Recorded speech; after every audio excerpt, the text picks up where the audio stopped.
Hello, and welcome to the Brand Hunch podcast, where we explore ideas and hunches around how marketers are growing great brands. It's a look under the hood at how much is marketing science and how much is built on a hunch. In today's episode, I'm joined by Brian Wakabayashi. Brian's the head of brand at CoLab, a San Francisco-based creative studio for startups. What I found most interesting about CoLab and its positioning is that it's majority owned by WestCap, an operating equity investor focused on technology startups. So therefore, CoLab predominantly works on the businesses they invest into. Brian recently posted on LinkedIn, and I'll read you a shortened version of the excerpt. Building a great brand can feel at odds with the startup hacker ethos of moving fast and breaking things. You can't quantify cool or funny or poignant on a spreadsheet, but everyone knows it when they see it. I love this sentiment, and I reached out to Brian after reading it, as it talks directly to the importance of having a brand vision and backing yourself as a business leader. Brian, welcome to the show. Tell me, where did this post come from? Hey, Lindsay, thank you. I'm trying to remember why I wrote that. I think, in many ways, in the last 5 to 10 years, we've seen this rise of this idea that data can solve all of our problems. And I think that's wrong. I think data can inform humans that can solve problems. And I think the distinction being like, a lot of times we'll try to find our ways into, judging a piece of creative by how it performs and without really thinking about the overall impact of a piece of creative or how it positions the brand or some of the things we've forgotten over the last 50 years. I think with startups, as you start to move into tech startups, you see this like disruptor mindset of like, we're going to do things differently than anything else, and we're going to throw out the baby with the bathwater. And sometimes you end up with a very sort of short-sighted sort of or myopic sort of view on marketing. And I think for a lot of our portfolio companies, they're all along the journey at different points. We see some that are much more data focused and some that have started to understand that like data tells part of the story, but the story is still the story. You still have to have one. Just, looking at things through the lens of one metric is a short-sighted way of building a brand. And what do you think about the idea that founders are the magic of the brand? Do you find that to be true a lot of the time? Is that sometimes true? There is a lot of truth in that. In that, if you think about founders in the ecosystem they're sort of born in, they have to be a bit magic in order to attract the financing necessary to be founders in the first place. So you have to, sometimes in your 20s, convince a lot of people to give you hundreds of thousands or millions of dollars to start a company in the first place, and then a lot of people to join you who are much more experienced than you, and ultimately a lot of clients to come on board if you're B2B or customers to buy into you if you're B2C. I think this is there's a certain amount of delusional energy necessary to be a founder. I think similarly, to be a creative or to be a strategist in advertising, you have to sort of assume that you know and that you can sort of outthink your way into knowing better than everyone else that came before you. And I think that energy is necessary. Well, that said, what I've noticed is like, yeah, I mean, it can be the founder. It can also be another person in the startup. It doesn't always have to be the founder that has that ability to tell stories. At some point you need to be able to translate your business proposition, your products and your vision into something that people actually want. And we see too much of this where it's a lot of describing what we do or what you are or what you want versus really understanding what the customer or the consumer ultimately wants. And that's where we usually meet our portfolio companies, like in that jump from talking to investors, talking about the products, and then ultimately speaking to customers. And I think it's in that gap there that we try to help out. This is a really hard question to answer, so good luck. How would you describe the magic that you might see in a brand when you see it? The short answer is you just sort of understand it and know it intuitively, because that's, if it needed explanation, it wouldn't be magic. The longer answer is when you've done this for a long time, you start recognizing little signs. And those signs are essentially all details. So when you look at the brand identity, is the first thing that hits you. Can you look at the details of that identity? Was it executed well? Did they actually think about the brand experience in every corner of the digital experience, of the social experience? Did they actually pull through an idea in design? One of our brand redesigns featured taking an H and turning it into a doorway and a bridge. And so that central idea, which related back to the business proposition, was we tried to pull that through the art direction, the font selection, the colors, and the typography, and all that sort of thing. I think looking at details is a way to tell. I mean, I think it's true of food. You go to a restaurant and the details of a dish are usually what make it great and also what make it expensive. And I think the details of a house, a car, anything you'd rather try to do. Yeah. I think of this idea around considered. When you go to a restaurant or you have an experience that's excellent, it feels considered. It feels like someone has stopped to think about this and it's intentional, not just a sloppy it'll do and I think that's what separates good and a fine experience from an exceptional one. I agree. Yeah. I mean, it's human beings thinking about every bit of that. Hey, what if someone comes in and does this? Or what if it's not this target, it's another person? How would they see this? We often see it in our product design work. We don't start with creative or design. We start with like the research side of it, the user interviews, and we try to build a consumer journey.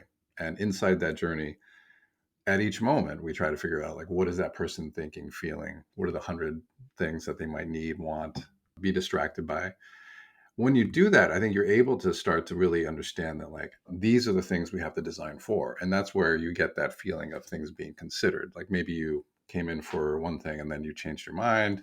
And then you're like, oh wow, they've thought about what happens if I change my mind. And I think that's where you can see a great product design versus a pretty good one or a fine one.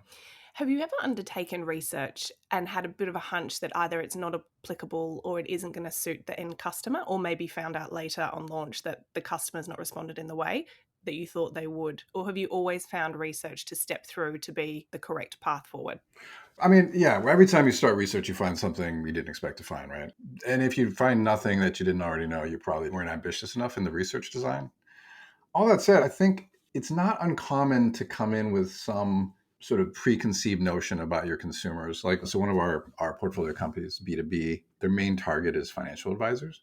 So we sort of talked to a good number of financial advisors to figure out what they were thinking and how they felt about a product and outside our portfolio. And the most interesting thing about those interviews was that like advisors knew what they were supposed to say to the answers to our questions. They were supposed to say, hey, I care about X, Y, and Z, and I care about being a fiduciary or being responsible with my client's money.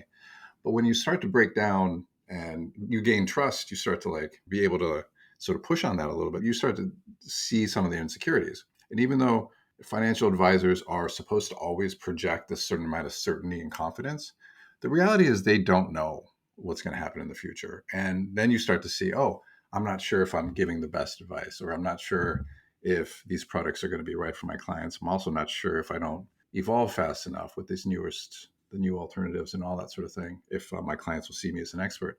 So we started understanding that it wasn't so much, we weren't solving for what we thought we were solving for. It wasn't just about getting the latest bells and whistles in their platform, but it was about helping them feel more confident. And ultimately, like they were leading their clients rather than the clients sort of leading them. And it didn't feel that different from being in an agency or any sort of consultative practice. So I think that's an example recently where we did go, okay, this isn't about pushing as many features as possible, but it's really about understanding that these financial advisors hide behind a professional mask, but at the end of the day, they're just as sort of worried and confused as everyone else. I always come back to that Henry Ford quote, the sort of, if you ask people what they want, they'd say a faster horse. And actually the role of research to unpack what problem we're solving, and perhaps unmet needs to develop something completely new.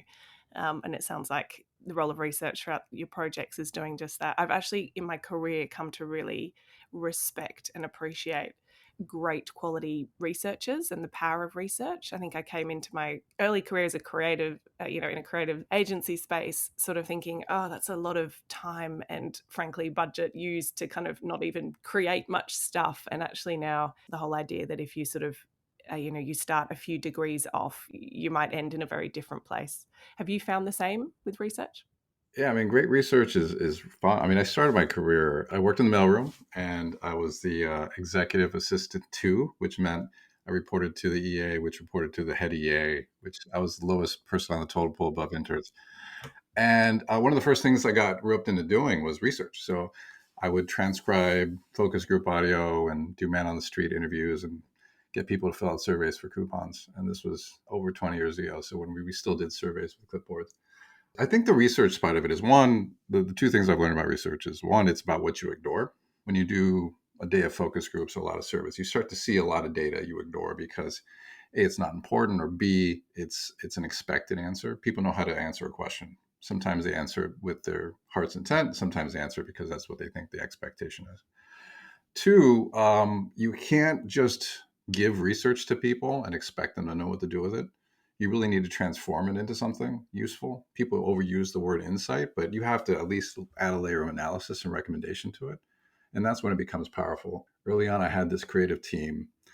I was like a year or two into my career, and they were, 20-year veterans at that point. I think I'm older than them now, which is sad, but they were sort of cranky, sort of classic creative director style, where you would present research to them and they would basically nod and be like, okay, we're going to go to lunch halfway through the meeting. And so this happened, and I was so pissed off about it. I was like, I have all these great insights, but they won't listen. I've talked to all these people and they won't really hear what I'm saying because they were already decided what the creative direction was going to be. I had notes, but they didn't really respect my notes. So what I did was I took all the best quotes from the research and I like printed it up. And if you remember, like back in the day, they used to have marker comps all over the walls.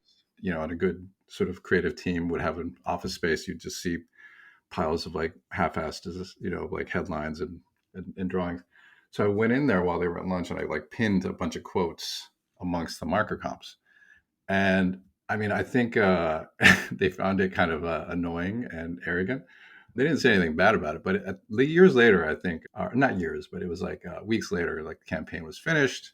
They had actually changed the campaign, and it was a while for them to admit that like some of the things we were doing had made an impact. But I think it's that. It's like you can't just go like, well, here's a chart, here's a deck full of quotes, and expect someone who hasn't been thinking about it for the last 3 weeks to go, oh, that's brilliant.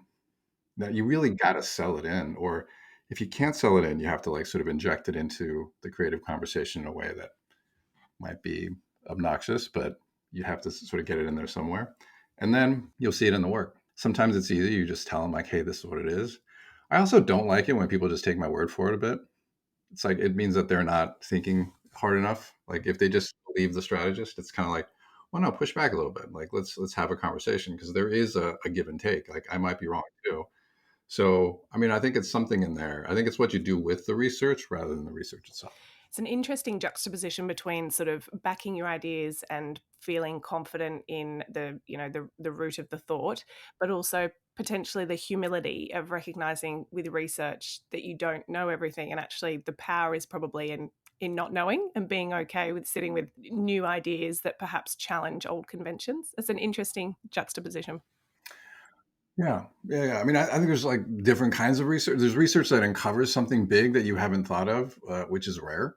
But most research is about finding little things or finding an angle you haven't thought of. I think it's more, oh, and if you just look at it this way, it's slightly different, or maybe these two data points actually add up to something.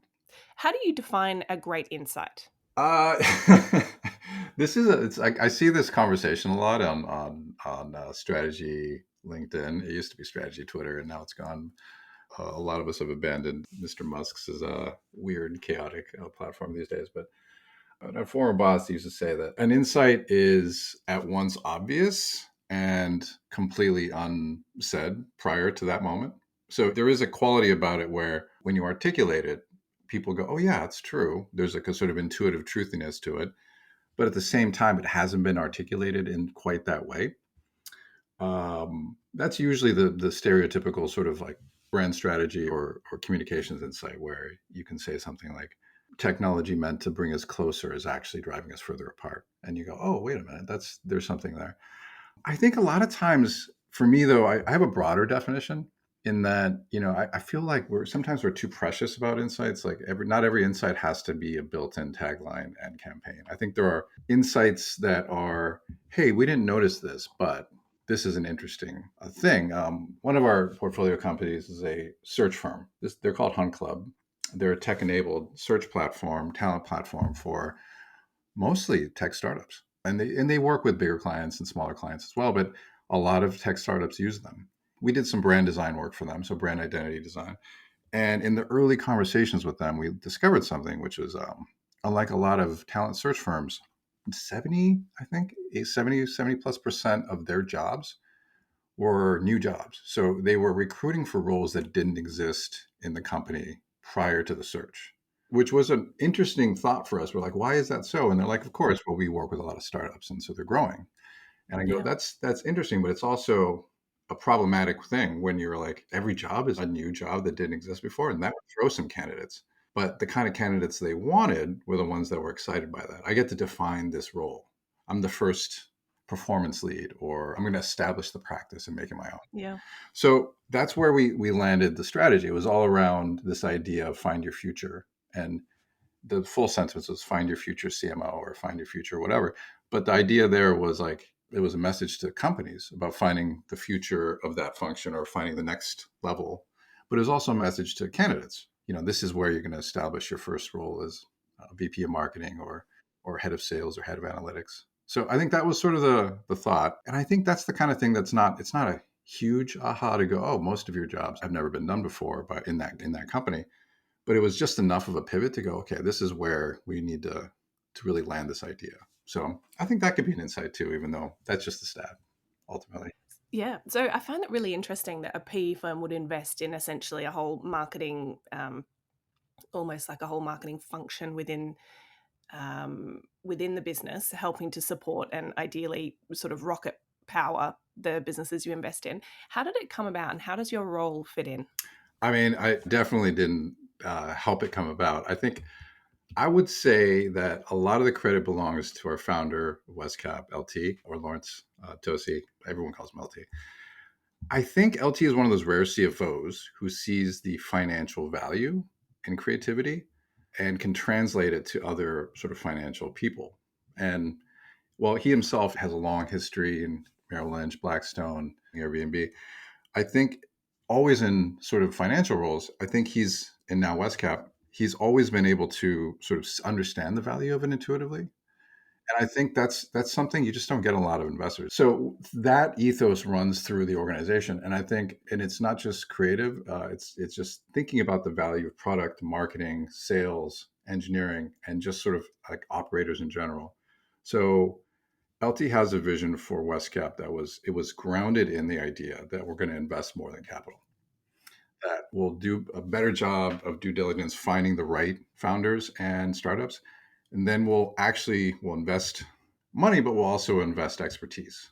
And a lot of PE firms sort of say that, and they just advise. And so typically, like most operators, it's what they call sort of non-finance people in PE land or VC world. Most operators will just like jump on a call once a week or every couple of weeks and say, "Hey, you should do this," or "I've seen this before. You should call this agency." And it's valuable, but it's not that valuable, right? Like there's a certain there's a certain amount of like advice is good, and sometimes it's extremely timely, but there's you still have to do everything yourself as a startup Yeah. founder. With WestCap, we started building out an agency that actually would execute. So we will say, hey, you should redesign your brand identity. Here's a 8-week path to doing that. We're going to do strategy first, and then our designers are going to come in and show you directions, and then you're going to pick one, and then we're going to give you a brand guideline. Then you're going to implement it. And that work can be hundreds of thousands of dollars of fees avoided. So there's that part of it. And then the other part of it is we've invested in you. So we have money inside of this company. If we give you a better brand identity, if we create marketing materials that are more powerful, your company is going to be worth more, and thus our equity is going to be worth more. So it's this sort of virtuous circle of if we do our jobs really well, we're raising the valuations Yeah. of these portfolio companies. So you mentioned before that because of the nature of WestCap owning CoLab, you're not necessarily pitching yourself. You're sort of there, almost like my words, not yours, but sort of quietly confident. You have the skill sets and you can help these businesses. But I would guess only if they are open and receptive of it. Yeah. How does that change the process then if it's much more of a peer approach than an agency client pitching scenario? Earlier you asked about like founder magic. I mean, there is certain profiles of founders that are just like, hey, I don't want outsiders in my business, and that happens. There's sometimes they're like, hey, we got this. We don't need to, and they're doing well, and we're like, okay, cool. It's not about us pushing an agenda on them. It's about being there to help when they need us. So we do look for, like, is there going to be an impact we can make? Sometimes we have had projects where the impact wasn't there. It just didn't work because they weren't really ready to receive the work we were able to do. So over the last, 3 years, we really learned how to sniff out like what makes a good fit or not. So when we meet the portfolio companies, for the first time, which is usually early on, right after investment, first 100 days, a lot of times it's just about figuring out what they want versus what they need. And they will sometimes come in and ask you for things. And you're like, that's not what you need. It's great to be able to tell somebody. I mean, like, look, I've spent 20 years in the agency world. So you never say no to things. People go, hey, can you do this? You're like, yeah, sure. And then you go home and you figure out which freelancers to hire to be able to do it. But I think there's a power in being able to say, like, that's not what you need. There was a moment where one of our portfolio companies came in and asked us to do a marketing campaign for them. And they had this deck. They actually presented to us to help them do it. And we looked at it and we're like, we're not the right agency, was the first words out of our mouth. And I'm like, you're just looking for a performance agency. There are better performance agencies. And you have two on retainer. Why are you really asking us to come in and do this? And the CMO at the time was sort of flabbergasted. It was like, why would you not want to do this? And I'm like, well, it's not that I don't want to do it. I just think there are agencies that are better experts in performance marketing. And I don't think you want to hire us to do this. And if these are your goals. And through a series of conversations, we realized like what he really wanted was to do brand work, but he was hamstrung by sort of a metrics and goals sort of structure that said anything you did in marketing had to be boiled down to customer acquisition cost. Mm. And if you do that, the only thing you can do is performance advertising. And so you're like, well, no, we're not going to work on this. We're going to work on your measurement framework. And so instead of creative, we started with marketing strategy. Our product and insight lead, our marketing strategy lead, and myself, we all just worked on like, let's get a goals, measurement, strategies, tactics framework together and help you sell it into the board. And so we did that for a couple of months first. And then he came back and it's like, all right, now let's get a marketing campaign. Sounds like much more of a hand-on heart approach. You're approaching it based on the need and the requirement, built on your experience without having to sell a quota of something to make numbers for a quarter. Yeah, we're just as happy to say no to things and be like, hey, listen, I know somebody who knows how to do this. It's not that we're trying to avoid work. It's just we want to do what everyone's uniquely sort of great at here. So one of our founders is Jason Mamarel, J Mama, as we call him, as he calls himself too. But J Mama is a product design genius. He's a lot of what you think of as the Airbnb product experience was designed by him at some point. And when we think about that, what we're always trying to do is find out, is there a moment where Jay Mama and his team, he has a lead product designer, YU, and for that team to be applied to something, we want to make sure that there's a huge impact that they can deliver. It's not just like, hey, we just need a new website.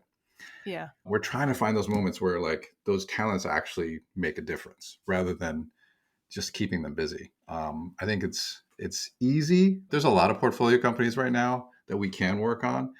And so I think we always have to be picky about where we spend our time. We're always trying to look for like, where are we actually going to have material impact? Yeah. Where can we actually drive sales? Yeah. You've obviously come from a senior strategy agency focus. So let's sort of put you in the basket with sort of generally creatives. And now you've moved over to much more of a marketing consultant role. How is that transition from sort of creative to being a marketer changed? And how do you intersect with the sort of traditional 4Ps of marketing? Yeah, that's a tough question. I mean, I think it's first off, like you learn more. I've learned a lot more in this role. An analogy I might use is that let's say you were sort of like a specific type of neurosurgeon and you worked on a very narrow sliver of work and you were very dedicated to it.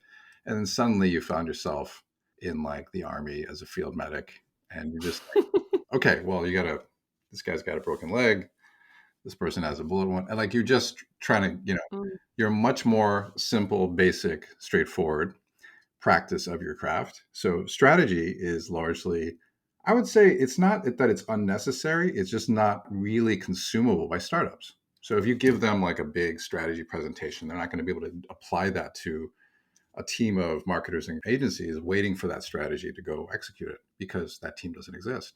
Yeah. And so really, I've had to simplify. I've had to be much more about like what's going to make the biggest impact, and it's about getting to the same endpoint, which is still a clear, concise, and compelling story to tell, but Yeah. do it in a way that's actually useful. So I think that's been the big shift. And you also asked about the 4Ps, right? We don't get too involved with pricing. I know some of our operator friends on in WestCap will advise on pricing. I mean, promotion, obviously, we're still very much involved with marketing. And I would agree, I would argue that like product and place are kind of interchangeable in a tech startup world. A lot of times the product is a digital experience. The place that it happened is a digital experience. And we are getting involved with that. But it's not, I wouldn't say we're using that framework to think about it. I think it's more or less like, I think the more interesting thing is we've tried to create a collection of disciplines uniquely important at growth stage. So beyond seed, at startup, you're at or have achieved product market fit, but you haven't scaled and become a scale up yet. Yeah. That's design, that's marketing creation, that's brand strategy, but that's also PR. We also have a product and insight team. Our marketing strategy team comes primarily from a performance background, even though they also do a little bit of brand media. So it's the things that like 9 times out of 10, a growth stage startup needs right then and often can't afford the best talent. So they're operating usually with 10 less years of experience than we are because Mm. that's where their salary scale is at. You mentioned at the start that it's sort of hard to predict human behavior via data points, as there are so many variables. But I guess you also operate in a private equity environment where spreadsheets and data points are not just tradition, but they're also more readily understood by financial inputs. How do you sort of tell that story? The marketing story, whether it's investment or the decisions or the advice that you're providing. How do you share that story if it's not through data points? It's not that we don't use data points. I love data points. I just don't think they're the beginning. I think they're more the end. And what I mean by that is, first off, I think people overestimate how much investors are data driven. Like they are data focused, but I would say they're still looking for the story. So yeah, I mean, they're human beings. They need to figure out, Yeah. like we're story creation machines. We need to figure out, even when it's not really there, what's the causal relationship between this happening, this person, and this event. And data is a tool to prove or disprove that. I still think that like things like ARR, IRR, customer acquisition cost, and LTV, those acronym soups will sort of become the snapshot, right? Investors will secretly confide in me that they look to the end of the investor deck first to see if those numbers math out, and then be like, okay, now I can read the rest of it because all right, this business is on solid footing. But beyond that, it's like you can hide a lot in those numbers. You could have high growth rates, but maybe you're buying all your growth from Google and Meta and not in a sustainable way. We see this a lot with like overly performance dependent brands where, they don't realize it, but they become so dependent on these platforms because they don't have a diverse marketing mix that I'm like, Facebook increased their per impression cost 11% last year or something like that. That means your business became 11% less profitable. Yeah. So it's a little bit like they know how to juice the numbers at that early stage because they're basically, when you're in the beginning, you're really marketing towards investors. And then it's ultimately consumers, but how do you make that shift? And you can't be so dependent on just making these numbers work. So we're thinking about sort of the scale up market and startups that don't have huge budgets like multinationals do. When an organization you invest in comes onto your radar, what kind of assessment, whether it's journey or how do you assess the quality of the brand and the job to be done? We have a lot of tools, but we don't have one path. So the great thing is we get to talk to the deal team or the investment team. And so they will go deep into their data and find problems that we would never be able to do as an agency. And so we'll already have either access through the deal team or even WestCap will oftentimes sit on the board of these companies. And you'll start to go, okay, here's the real problem. It's that they need to pivot out of this market into this market. Or, it's a supply problem. It's a demand generation problem. We'll sort of have a big foundational understanding. And will they often provide you with also the opportunities for the business based on the investment? So we think this is an underrated component and this is where we would like to focus efforts. Yeah, I mean, you'll get the perspective from the deal team and the investment team, and that's collaboratively turned into a document we call the Smart Scaling Plan. So both the financial side, the investor side, the operations side, and CoLab will all sort of contribute to a document that said this is the diagnosis. Like these are the things where we feel like putting some resources, you'll have a great return on investment.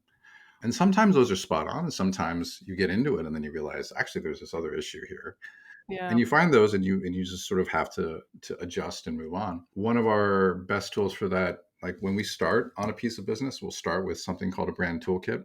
And that is, when we started off, I called it the brand blueprint because it was a strategy exercise. And then we started realizing that strategy exercises were not useful to startups. Changed the name to a brand toolkit, and now it's sort of strategy plus creative. And what it outputs is your typical brand pyramid strategy on a page, but it also outputs copy. So it'll be, here's your About Us page, your elevator pitch, one line, and it's all meant to be external. So you can instantly sort of use it to impact sales decks, press Great. releases, websites, and they see the value right away. So I'm not going like, here's a strategy, and then 3 weeks later, here's some creative off the strategy. 3 weeks is a lifetime for a startup. They need to see it all at once. So we take our time and do the rigor. We'll go through the stakeholder interviews, the workshops, consumer research. But we also say we're going to deliver the strategy and the creative within the same time period so that you don't see one as disconnected to the other. Yeah, awesome. I think that's such a superpower that the private equity itself is in, the same business as the data points for growth are in the same conversation as where you jump in to help out. There's no disconnect there between, oh, let me go and brief someone on this component. You're sort of in the same conversations, which I can imagine adds a lot of value and also a lot more speed to market.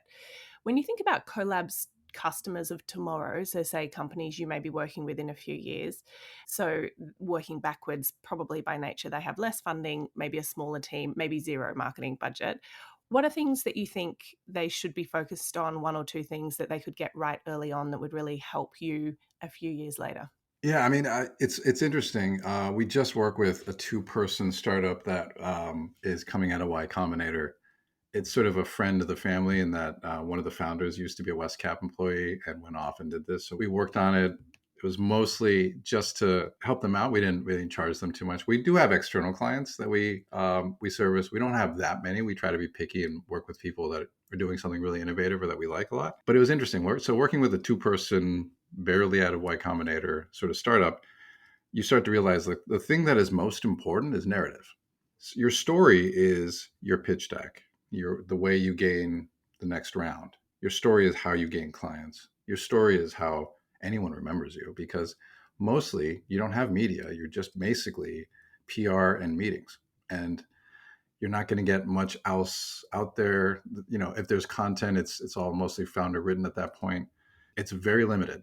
And I think the mistake that people make early on is that they sort of go from story to story to story, and they go with whatever they find interesting in that moment or their clients are reacting to well in that moment. And I think that's a good way to drive a sales strategy, but it's a bad way to drive a brand strategy, because a lot of times it'll change so rapidly. Mm, You sort of end up with this inconsistency. So the first thing that costs no money to really figure out is to be good at sort of figuring out, like, what are the core tenets of your story that are going to last the next 12 months. Not lock yourself into something too specific to where you can't pivot, but find some things that, how are you different? What is the simple way of describing your product? What is a concise way of talking about why you're better? Like, getting those bits right, and then you can, I think, go on to things like brand design. Visual design is oftentimes misunderstood as, like, this is sort of a nice to have. Like, we'll make brands slightly prettier. It's not. It's an actual investment, and an investment pays off a lot faster than a lot of people think. We had, there's a recent example of Tropicana changing their yeah, packaging in the U.S. again to like an 18% sales drop. I think, yeah, similarly, even a very narrow B2B fintech brand, your visual identity on your website, within a few seconds, people are like, oh, this is a tiny company and I'm not sure they're big enough for us. And that impression is never communicated in the meeting. But it's the same people who might invest in a nice office or a mm, better wardrobe for a sales meeting are like, we don't need to pay for a design. The logo's fine. And I'm like, well, the logo makes you look pretty bad. And you might be yeah, losing these sales, because no one is going to say they didn't buy something because they thought the logo sucked, but it's like, it's part of an overall impression. Back to what we were talking about earlier about details. If the details are off on something, you're like, this hasn't been considered. This company doesn't go that distance. It's not really ready for my business because maybe I think I want the best. yeah, yeah. I love that. I interviewed on a prior episode a guy called Joel Connolly, who's at Blackbird, a VC here in Australia. He talks about differentiating money from money and how a lot of financial institutions, they provide money, but money is money wherever you go. They've obviously gone down the route of creating a huge festival and foundation and a whole lot of other advisory elements that bring brand to life for their customers. And talking to you, a bit of my hunch is I think more PE firms will acquire or build creative teams in-house. Exactly what you're talking about, the long-term benefit of brand and the impact on commercial outcomes, especially when you talk about product. And most funding, especially in Australia, I'm sure it's similar in the US, is going to tech-led, a lot of SaaS businesses and product changes or tweaks that have huge commercial, hopefully gains, but implications make a massive difference at a commercial level. So I think there'll continue to be more emphasis put on the customer journey and the products we're building for a customer, not just from the business's perspective, as along with branding. What are your thoughts, and what do you think about the sort of agency or lack thereof marketing model in the future? I will say, number one, I think PE firms are different than VC firms in one key respect, in that, well, we're growth stage. So we're not buyout. Buyout is when, a PE firm comes in and buys the majority stake in a company. We're between VC and buyout. So we're in that middle where a company has been funded, maybe a Series A, seed stage, angel, and then we'll come in and help them scale to the point where they can either go public or become, a big enough company to merge or be acquired. In that space, it is more competitive, meaning the best companies attract a ton of suitors. So there's money. They don't need money. What they need is the best money inside of that sort of round where they're like, okay, let's see whose money are we going to take. And I think that's where building a point of difference to say, like, if you do take funding from WestCap, you're not just taking funding from WestCap, you're also getting CoLab, you're also getting a number of other services that you will not only save money on, but are specifically sort of created for growth stage startups. We sort of our internal tagline for CoLab is, we're a creative studio reimagined for startups. And so, like I said, half of our folks aren't from the agency world. They're from marketing, from startup marketing land.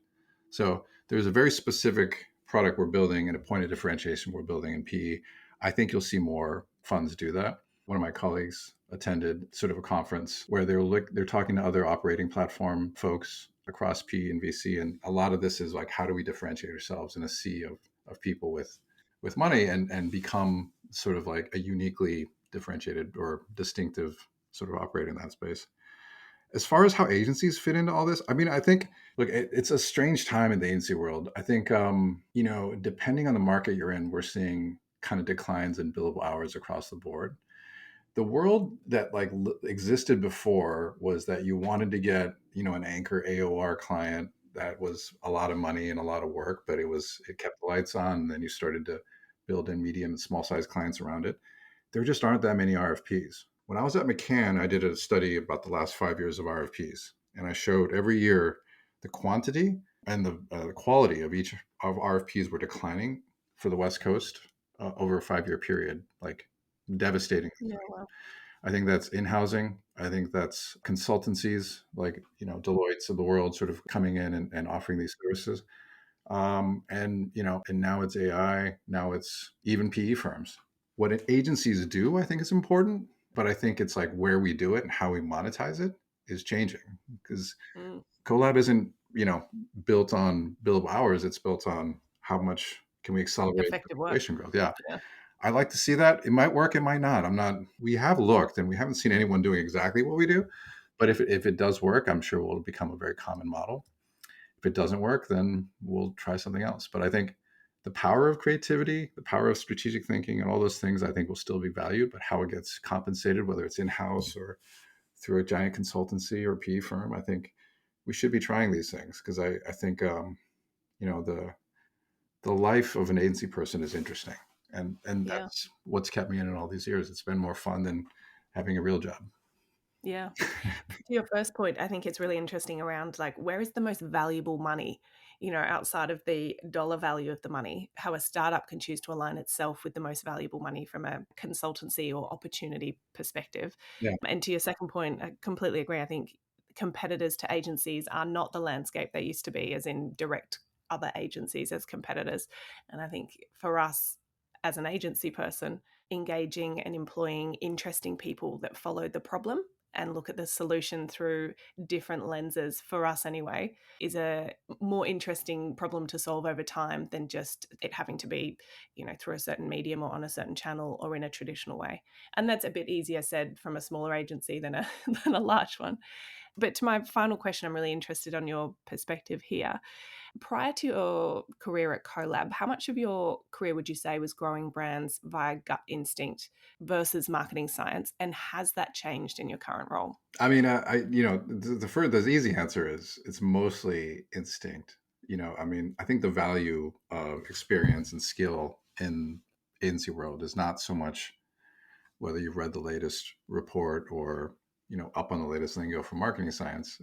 It's more about your taste, being able to tell if something is good versus not as good, or great versus good, is the most important thing in what we do. Like, a lot of times we'll start to get distracted by things and move into a world where we're like, well, have you read this, or this metric is now, years ago it was excess share of voice and now it's something else.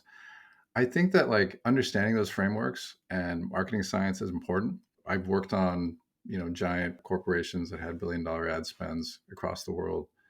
And I work closely with their sort of effectiveness team, and, help design their copy testing all the way to their brand tracking, to go like, this is how we're going to judge effectiveness. And that's a great field in and of itself, but it's ultimately not what you're paying a creative agency to do. And I think it's something that we got to be careful of. Is the bigger the client, the more you're going to have a team of people that measure effectiveness and report back on ROI. And, you're going to be able to influence it just a bit. To me, it's like, it's not about staying in your lane, but it's about do the thing that you're best suited to do, which is use the research, use the data to inform, sort of great ideas that can actually change someone's hearts, minds, behavior, etc. And I think that's so long-winded way of saying, I think you have to trust your gut. There is a little bit of, early on, you use the data to gut check yourself, come up with a story, come up with an idea, look for evidence to support it. And vice versa, like all the research tools we have nowadays, it's amazing. I used to sit there and tabulate, surveys that I wrote down on scraps of paper into Excel, and then it would make charts, and then it was like a whole process. Now you can get research respondents in a minute. You can get surveys back within an hour. You can get AI analysis. You can get synthetic audiences. There's so much that's just at our fingertips. What I think, though, when you make everything that ubiquitous and easy, is that you still need to come up with something off of it. It's not just about being able to support your bad idea, but it's about, making that data push your ideas further. Tris, Cello's co-founder, often talks about you need to learn the rules to break them. And, I think learning the rules and the importance of marketing science sets a great foundation for framework of thinking, or sort of which levers we're pulling. But I think having learnt them, then using hunch and sort of fine-tuning your own hunch based on your own experience and layering it over the top is where the power lies. Yeah. And I'll just add, I mean, look, I'm a big nerd when it comes to how brands grow and understanding, like, distinctiveness versus differentiation, understanding. Yeah. It's not bad. It's just like a very intellectualized argument. But when it comes down to it, the thing that they all agree on is sort of like the quality of the creative is one of the most important levers. And, that's where I live. And so I try to focus a little bit more on my output rather than on the intellectual justification for my existence. Amazing. Thank you so much for your time. Thank you. This has been awesome. It's been pretty fun. What I found most interesting about my chat with Brian today was not just his approach to how considered every touch point of a brand should be, but also the role that private equity plays in brand building over the long term. I think it's a trend we're going to continue to see, and I really love the sort of hand on heart peer approach to brand building rather than the constant pitching or in-housing.